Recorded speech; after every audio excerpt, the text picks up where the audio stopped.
Isang araw, sa isang pampasaherong bus, ay merong isang ale na sumakay.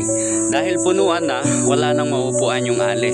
Ngayon, merong nagmagandang loob na isang lalaki na pinaupo yung matandang babae. Yun, nung nakaupo na nga yung matandang babae, ay nagpasalamat din naman yung matandang babae dun sa lalaki na nagpaupo sa kanya. Tapos, biglang tinanong ngayon nung ale na, "Totoy, ilang taon ka na ba? Maraming salamat sa pagpapaupo mo sa akin. Napakabuti mo," sabi nung ale. Sumagot naman yung lalaki na nagpaupo.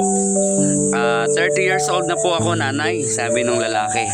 Ngayon, ngumiti yung babae, yung ale na pinaupo. Ngumiti siya at sinabi niya na, "Alam mo, Totoy, yung anak ko 22 years old pa lang, pero successful na siya sa buhay. Meron na siyang sariling sasakyan, hindi na siya nagko-commute." Bagyang tumawa yung lalaki doon sa narinig. Siguro hindi naman intensyon nung matandang babae na ipagmayabang na yung anak niya 22 years old pa lang meron ng sasakyan, samantalang yung kausap niya na lalaki na nagpaupo sa kanya 30 years old na ay nagko-commute pa rin. Ngayon, simple lang yung sagot nung mabait na lalaki na nagpaupo. Ang sabi ng lalaki, ganito, "Nanay, ako po ay meron hong magandang trabaho at meron din ho akong magandang sweldo. Pero kaya wala po akong sasakyan dahil inuna ko po munang bilhan ng sasakyan ang aking mga magulang dahil naisip ko na sila po ay matanda na at sila'y mahihirapang mag-commute katulad ninyo.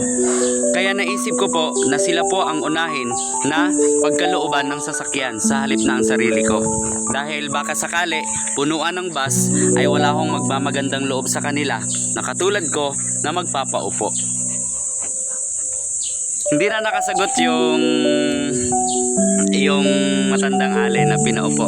Siguro hindi naman niya intensyon na ipagmayabang, pero natauhan siya dun sa sagot ng lalaki na mas inuna niya pa yung kanyang magulang dahil nga baka sa katandaan mag-commute tapos punuan yung bus, katulad dun sa senaryo walang magpapaupo dun sa kanyang mga magulang, kaya mas inuna niya yung mga magulang niya. Sa buhay natin, kung ano man yung dapat nating, kung ano man yung ating nakamit, kung ano man yung meron tayo, ay hindi natin dapat na ipagmayabang at hindi natin dapat na ipagmalaki sa ating kapwa.